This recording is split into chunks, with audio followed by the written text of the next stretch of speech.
salaamaaleykum suñu mbokk internetu Senbuzz ñu ngi leen di nuyu di leen jaajëfal te di leen ziar bu baax a baax di leen wax ni yéen a ngi seen beneen émission bi nga xamante ne mooy ñun ak yéen tey nag dañu toog ak naanaan boo xamante ne naa ko kenn dootu ko présenté ci mim réew ak bitim réew mu nekk le Baye Fall de la musique sénégalaise ki nga xamante ne foo ko waxee xel yëpp dem ci le mot jazakalisé kooku nga xamante ne mooy def buzz tout le temps fu mu génn ñëpp wëri ko muy suñu papa suñu xarit Mame Ngor Diazaka ñu ngi leen nuyu di la ziar. maa leen di fay di nuyu internet yi nga xam ne ñëpp ñu ngi xool Senbuzz. waaw comme ni nga ko waxee lépp loo xamante ne am na ci réew mi ñu am ci droit pour wax ci te gis nañ actualité bi nga xamante ne moom moo am ci réew mi actuellement ñu lay laaj gis nañ Mame Ngor ci nga xamante ne mooy beneen domaine maanaam Mame Ngor ci musicien lañ ko xamee woon su wayee Sénégal déglu ko béggee ko te ñu ngi gis Mame Ngor actuellement ci biir politique lan moo waral loolu.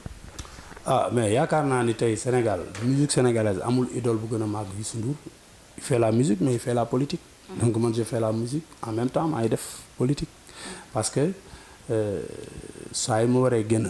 album naa ko génne su ma waree jouer naa jouer donc en même temps nag parallèlement may def politique parce que je suis candidat à la mairie de la ville de Rufisque. D'accord Mame Ngor ñu ngi lay gis tamit ci nga xamante ne mooy Macky Sall à chaque fois da nga koy défendre di ko défendre militant APR nga wala nu mu demee noonu. non man bokkuma APR man Macky Sall dama koy jàppale bu buggee man Macky laa peut-être Macky gis naa ni nit ku yaru la ku bëgg Sénégal la il a un bon programme pour le Sénégal ma jàppale ko mais nekkuma militant au vrai sens du mot ko un militant APR tey jii su ma gisee tamit ñi nga xam ni ñoo ànd ak Macky wala ma gis mouvance bi def loo xam ni peut-être du loo xam ni lu jaarul yoon la mun naa ko wax comme tamit su ma gisee ay nit bëgg a dénigrer koo xam ni day liggéey te yàlla tax di jàppale réew mi te yàlla tax ma taxaw ni leen nag juum ngeen parce que tey jii yaa fi def lii dafa yomb jiiñaate dafa yomb quoi ñëw rek ni way kii def na fi lii kii def na fi lii te doo indi preuve comme genre mun naa la wax comme Ousmane Sonko xam nga tey jii c'est un menteur c'est quelqu'un boo xam ni man du ma ko gis muy wax du wax dëgg fenn rek lay def mosoo gis Ousmane Sonko mu ne nit def na lii dem indi preuve ay booy saaga katam la am ñu nekk ci YouTube beeg internet bi saaga nit ñi moom muy fen léegi nag su fenee ñu ne que li nga wax nii du dëgg c'est pas vrai. ñu ñëw ci li nga xamante ne mooy par exemple li nga wax léegi ci affaire Ousmane Sonko bi tey jii moom boo gisee mu génn ci télé bi ay xale di génn di wax parce que gis nañ la plupart que ni ñi nga xamante ne ñoom ñoo ànd ak Ousmane Sonko ay jeunes la ñuy nekk te dañuy taxaw ci télé yi di wax donc yow ban inspiration ngay am ci ñoom ak lan nga leen di wax ñoom en tant que ay jeunes yoo xam ne ay militants lañ ànd ak moom ak ki nga xamante ne ñoom moom la ñu àndal muy Ousmane Sonko. non Macky Sall xam nga tey jii du ma wax waxu Ousmane Sonko parce que sooy wax Ousmane Sonko da nga koy may bës te tekkul dara est-ce que comprendre la jeunes yi conscients yëpp. Macky Sall la ñu àndal donc man ni ma gis ñu ànd ak Ousmane Sonko peut-être ay saagakat la am. mais man gisuma mënuma am benn raison loo xam ne dama leen koy expliquer parce que ay saagakat la am voilà. mais tout le temps yaa ngi défendre Macky après nga ni. boo xoolee militant APR. ba pare boo xoolee candidat yi nga xam ni yëpp ñooy laaj Sénégal. moom moo ci gën a inexpérimenté parce que mosul nekk DG mosul nekk ministre mosul jiite dara est-ce que comprendre la. inspecteur des impôts kese la. mais bëgg a xam lépp tey jii ñi mu doon xëccool nguur gi yëpp muy Madické Niang ma sa nekk ministre Issa Sall ma sa nekk ministre Idriss Seck nekk na premier ministre. Macky Sall nekk na premier ministre nekk président de la République. moom moo ci gën a nekk bi bari gën ci bari wax. donc ça veut dire que ni ñun dañu fekk démb. tabarkàlla fekk tey. donc li ñuy wax xam nañ ko. man du ma contre nit parce que dama ko contre rek parce que jëmmam laa bañ non non non dama bëgg su ne diw sàcc na wala diw def na njubati mu indi preuve bis bu ko commencé def man dama koy jàppale parce que ñoo bokk génération. d'accord ce qui veut dire que ni yow resté woo que ni pour jàppale Macky Sall wala militant APR ku nekk ci yoon di dëggal rek yow kooku nga àndal. très bien. voilà. d'accord léegi ñu gis ne temps yi am na député boo xamante ne ñu ngi ko jàpp ci affaire ru faux billets en tant que citoyen sénégalais en tant que grand boo xamante ne maanaam ñëpp a ngi lay déglu te référence nga ci réew mi lan ngay wax kooku. waaw mais li may wax rek moom mooy li loi wax xam nga tey jii Sénégal ñu bëri boo xoolee comme opposition bi dañ doon wax ni Sénégal amul loi. mais tey ci affaire Bougazelli tey yàlla wane na ni Sénégal am na loi. parce que il est député. bu nekk en exercice. te bi mu defee njubadi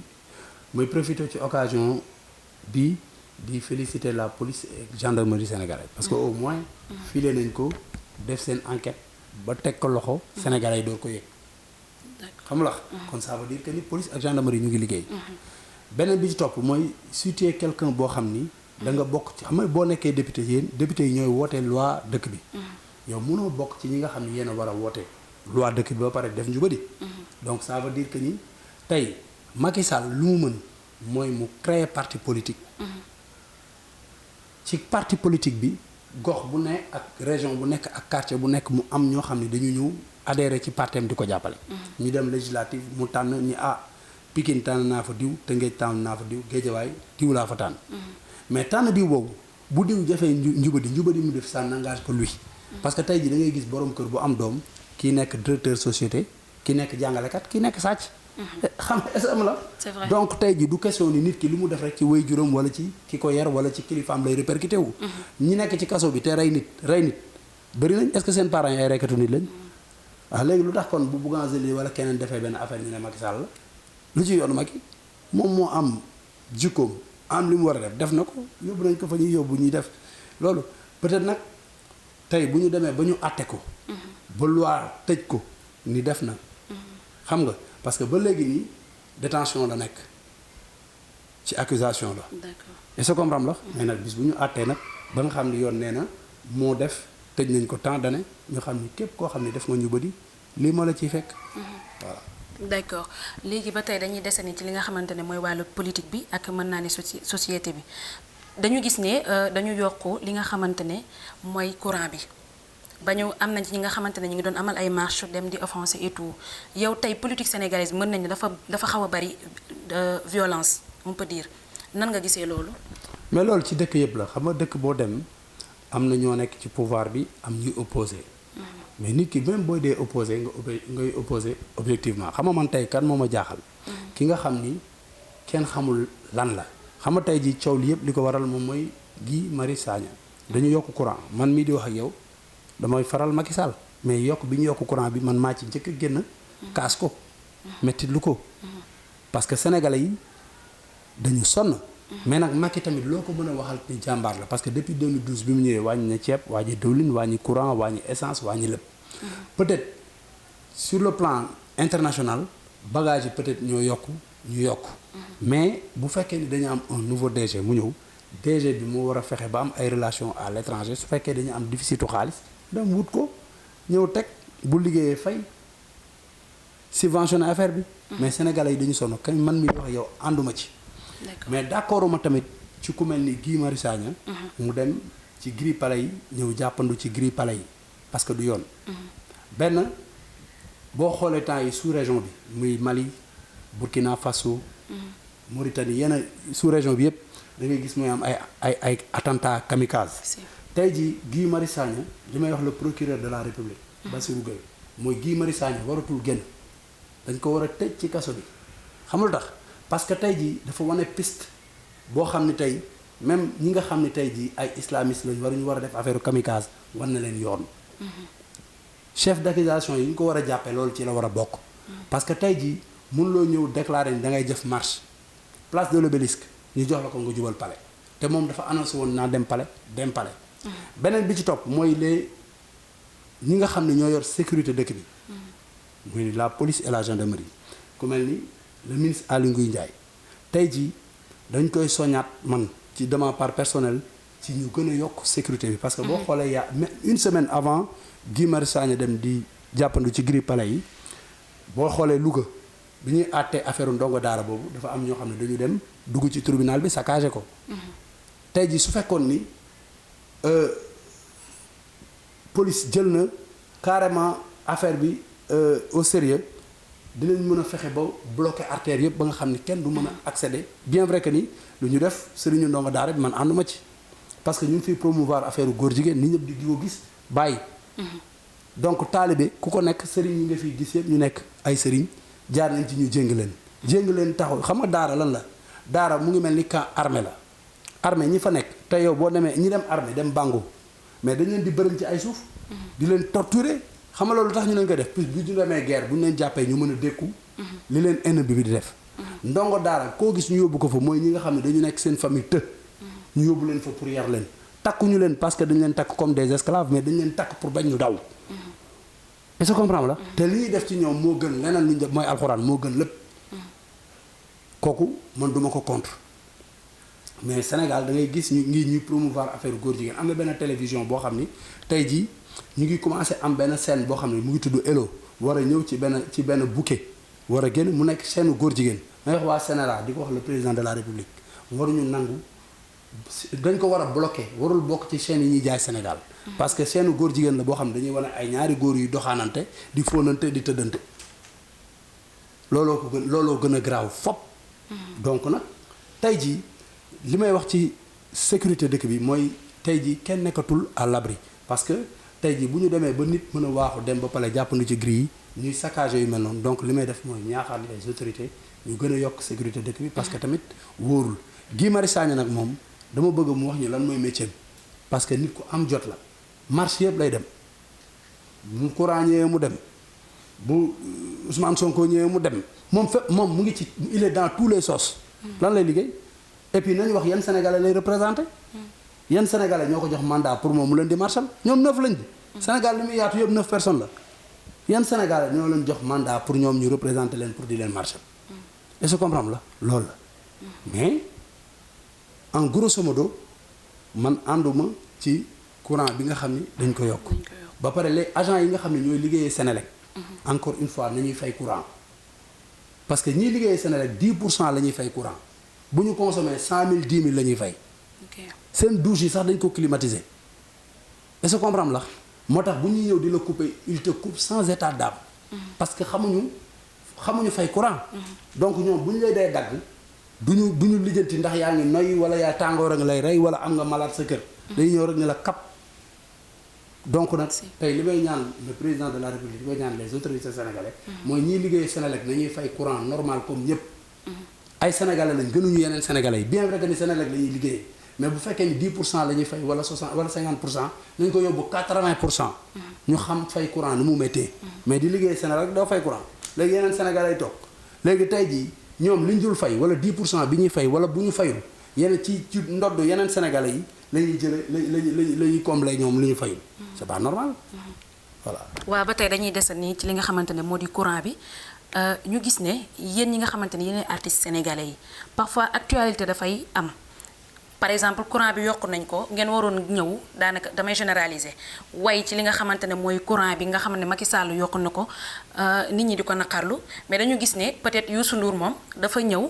génne bësam maanaam di wax ci nay te ku ne nay peut-être góor ñi la waxal mais dafa généraliser parce que yokku nañ courant bi mu ñëw way nay cela veut dire que ni foofu mu ngi suul courant bi ñu yokku indi buzz li nga xamante ne mooy nay ba tax na kenn waxatul ci wàllu courant bi loolu nan nga gisee album Youssou Ndour bu bees bi yow. neex la def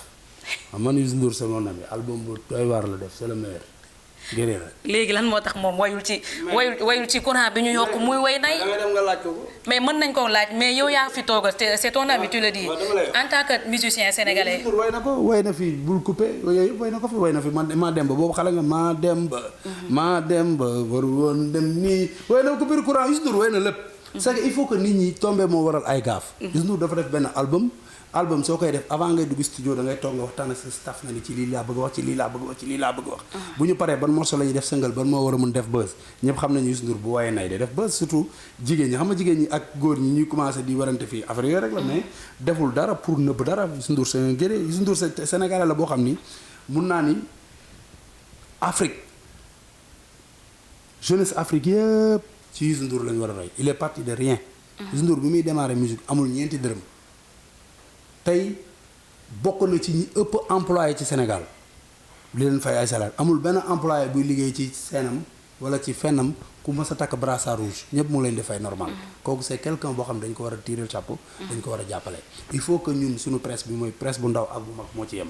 am na ay symboles yoo xam ne kenn waru leen kase Youssou Ndour bokkul ci ñu war a kase c'est un grand monsieur voilà donc d'accord nga ci nay bi mu way daal. Youssou Ndour lu mu def moo gën lu mu deful. d'accord mais yow tamit en tant que musicien sénégalais lan moo tax bi courant bi amee d'accord woo ci yow tu es une voix boo xamante ne peut-être yow yaa fi nekkal ñi nga xamante ne mënuñu wax Mame Ngor Diazaka su waxee nit ñi dañ koy déglu lan moo tax yow xalaatoo génne benn son boo xamante ne dangay waxal nit ñi ci courant bi ñu yokk te àndoo si. sama album bi mu génnee léegi matagul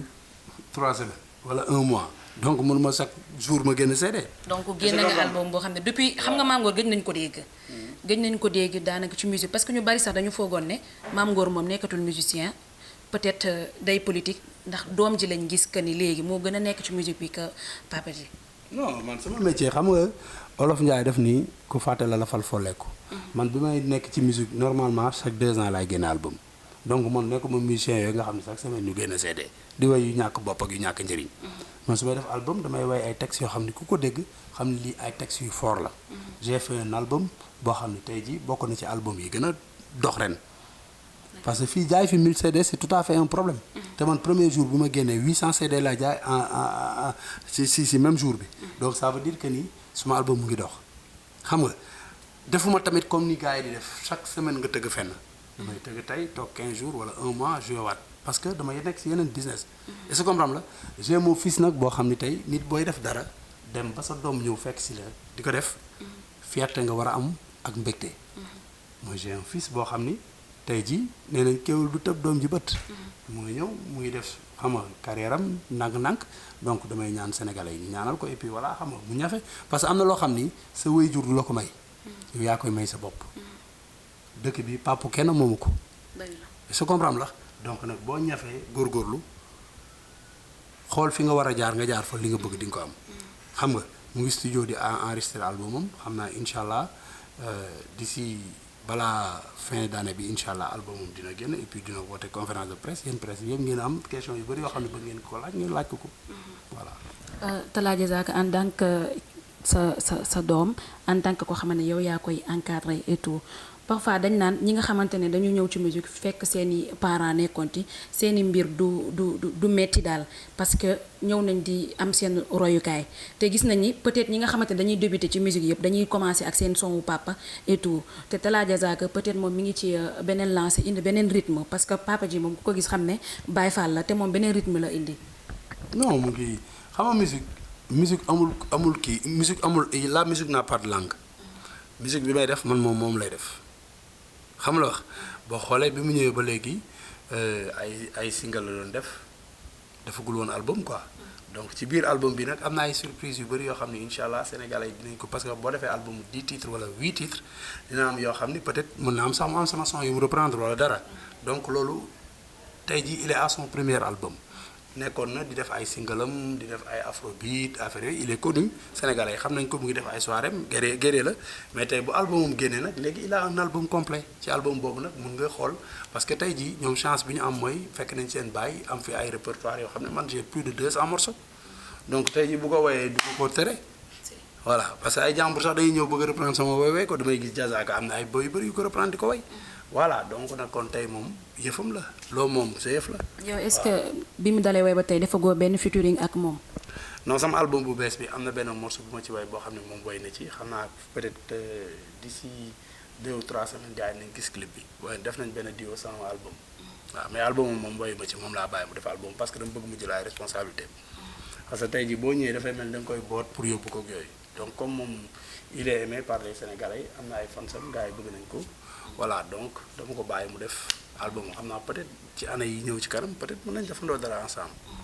d'accord pour ñu jeexal li nga xamante ne mooy suñu émission dañuy ñëwaat tuuti rek ci li nga wax sànq parce que da nga ni da nga déposer candidature pour maire Rufisque ku ne xam na ni Mame Ngor Rufisque la am Rufisque mooy léppam lan moo la poussé à ce que nga déposer candidature pour nekk maire. waaw parce que dama gis ni ñun dañu am on est en manque d'autorité à Rufisque te ngay tey jii ci 4 communes yi la bokk. Tëngéej boo fa juddoo am avant 1960 nationalité française ngay am tey jii Tëngéej bokk na ci ville yoo xam ne boo demoon ba États-Unis Rufisque bokk na ci ville yi gën a siiw ci Sénégal boo demee États-Unis boo nee Rufisque laa dëkk bu ñu tàppee internet dañuy xam Rufisque muy Dakar Saint-Louis Rufisque ak Gorée. Tëngéej dëkk bu mag la mais boo xoolee on n'a pas am nañu ay autorités sax yoo xam ne kii nañ mais daal man dama gis ni lu bëri des na Tëngéej salte na xam nga anarchie totale moo fa am xam nga. voilà donc il faut que mu am un jeune boo xam ne ci dëkk bi la juddoo màgge fa mun anarchie bi fa nekk mu dindi ko te loolu xalaat naa ni man Mame Ngor mën naa ko parce que affaire mairie du dañuy amul école bu ñu koy jàngi mooy ngëm-ngëm la bëgg sa dëkk am relation parce que Macky Sall tey nan la yore Sénégal chaque semaine mu jël avion tukki dem wuti ay convention pour réew mi donc tey ji bu la yàlla may ay relation yow mën a exploiter pour sa ville da nga koy exploiter pour ta ville donc na man yàlla dogal na avant muy laaj mairie bi yàgga 10 dernières années yépp am na yu bëri yoo xam ni maa ngi koy def di ko jàppale Tëngéej ci xam nga ndamuma ci def ma ci dara mais daf ma war lu ma war la donc nag il est temps que tamit ma taalal suma loxo waa Tëngéej pour yéene bi nga xam ne am naa ko ci ville bi pour nga mun ko def il faut nga yor ndooma tànk donc loolu moo tax ma laaj mairie te incha allah ragal naa ni maay doon le futur maire de Rufisque waaw. waaw mbokk yi loolu moo nekk li nga xamante ne moom lañ indiloon kon dañuy bàyyi ki nga xam ne mooy Mame Ngor Diazaka mu joxe mot de la fin lan ngay wax société sénégalaise bi. waaw société sénégalaise bi li may wax rek moom mooy comme nii li xew nii mooy tey mun naa ni Guy Marius Sagna sénégalais yépp la tooñ encore une fois parce que boo xoolee le palais de la république mooy première moom mooy première institution du pays képp ku ko braver rek def loo fa war a def defoo ko Macky Sall defoo ko ministre yi Sénégal yépp nga ko def parce que palais bi xam nga palais ak présidence c'est deux choses différentes présidence mooy bureau yi mais le palais de la république Macky Sall moomu ko dafa dëkk pour un temps déterminé bu demee ba mandaam jeex beneen Sénégalais bi ñun yow mi sax sa doom wala yow mën nga xëy laaj wala sa mbokk donc palais bi Sénégal yépp ko moom benn vaurien du jóge fële ñëw di jàpp na ci kii tey ji bu yoroon luy kalaate bu fekkoon dafa takk luy kalaate mais ñi ko doon jàpp ak ña fa nekkoon ak ñëpp lay rey donc il faut que Sénégalais yi bàyyi loolu xel nit ki mën nga opposer mais doo opposer ci reewande doo opposer ci fenn beneen bi ci topp mooy tey le président de la République Macky Sall mu ngi ci mandaam mu am ay dinosaures yoo xam ne dañ fa nekk di xeexante seen biir xeexante bi nekk foofu lañ war a bàyyi mooy nit ñi tey da ngay gis nit jóg ñu naan diw day lorgner chaise Macky Sall diw day lorgner chaise Macky Sall ci biir APR bi loolu xam nga loolu c'est pas bien parce que dafa am ay nit yoo xam ni tey kenn mosu leen dégg ñu ne dama soxla chaise Macky Sall dama soxla kenn déggu ko ku mel ni Amadou Ba kenn mosul dégg mu wax dara comprendre la mais da ngay gis ay yeneen dinosaures yoo xam ne ñoo fa nekk ay genre Mimi Touré xam nga doo xam nan la ñuy def di monter ay xam nga lu nekk ñu koy monter c'est pas bien est-ce que comprendre la nit ñi dañu war a gëm ni. non ji baal ñu tuuti ci Mimi Touré moomu la ñuy des tuuti parce que dafa leerul comme genre parce que APR dañuy defante seen biir nga joxe exemple ci Mimi Touré nan la demee. non c'est que damay wax ni moom jigéen la ñaari loxo ñooy takk tubéy ñaari ñooy woddu ser. dama ni dama tudd turam rek dama ni ku mel ni Mimi Touré mooy nit yi dañu war a yéenante jàmm doo xam kan moo nekk ci ginnaaw kan ci di monter ay nit. pour ñu dénigrer benn nit. mais li ma la mën a wax nii li ma la mën a wax mooy man sympathisant Macky Sall la mais xam naa ne Macky Sall amul ku gën a efficace Amadou Ba amul ku ko gën a correct. intellectuel la te yaru na. est-ce que comprendre kenn gisu ko ci dara dafa am ay ñoo xam ne dañu ànd ak le président de la république di ko jàppale ñoo xam ne tey jii man su ma ko waxee fii Sénégalais yëpp a may seddee xam nga tey ku mel ni Matar Ba tey jii muy opposition pouvoir ñëpp xam nañ ni liggéeykat la. jàmbaar la ku mel ni ki ma lay wax léegi muy Amadou Ba doo ko dégg mu def interview doo ko dégg lu ñu ko mën a waxal ci àddina dañ ko jox législative oui ou non mu gagné législative yi ñëw mu gagné ñu ni ko président dañ ko Dakar mu gagné donc nit ki nag doo koy jox muy gagné ba pare ay nit tollu fee naan laan kii gagné dala yàqal te ñoom mënuñoo gagné fenn ñoom ñëpp fi ñu dëkk dañ ko perte waa ji di gagné yow ñun la kiy gagné dala yàqal loolu xam nga waxi dof la loolu moo tax ma lay expliquer yu mel nii donc nag ay nit bu fekkee dañu ànd ak kilifa di ko gunge dañ ko war a dooleel mais waruñu ko séparer kenn koo xam ni ku ko mën a indil dara la. te boo xoolee Abdou Diouf bi ñu ko bëggee daaneel dañ ko tàggaleeg Moustapha Niasse ak Djibo Ka Abdoulaye bi ñu ko bëggee daaneel dañ ko tàggaleeg Macky Sall ak Idriss Seck tey jii ñi bëgg a daaneel Macky ñëpp dañ ko bëgg a tàggaleeg Amadou Ba te kooku c'est un gagnant donc nag man comme man je porte Macky dans mon cœur. je profite de l'occasion pour wax ko loolu voilà. d'accord kon mbokk yi li moo nekkoon li nga xamante ne mooy seen émission ñun ak yéen tey nag naanaan lañ dalaloon macha allah dégg ngeen ko li mu wax yëpp Mame Ngor Diazaka ñu xam ko ci dëgg xam ko ci li nga xamante ne nee naa ko moom bu waxee rek Sénégal yëpp koy déglu ndax loolu ci moom la nekk yàlla ko def le Baye Fall de la musique sénégalaise ñu ngi lay jaajëfal bu baax a baax ni ñu ko yombalee tey ñu ñëw toog a yow sa biir kër di waxtaane yow. seen bës ak lay jaajëfal bu baax a baax di leen jox dig daje seen benn émission ñun ak yéen àndoon ci ak Marina.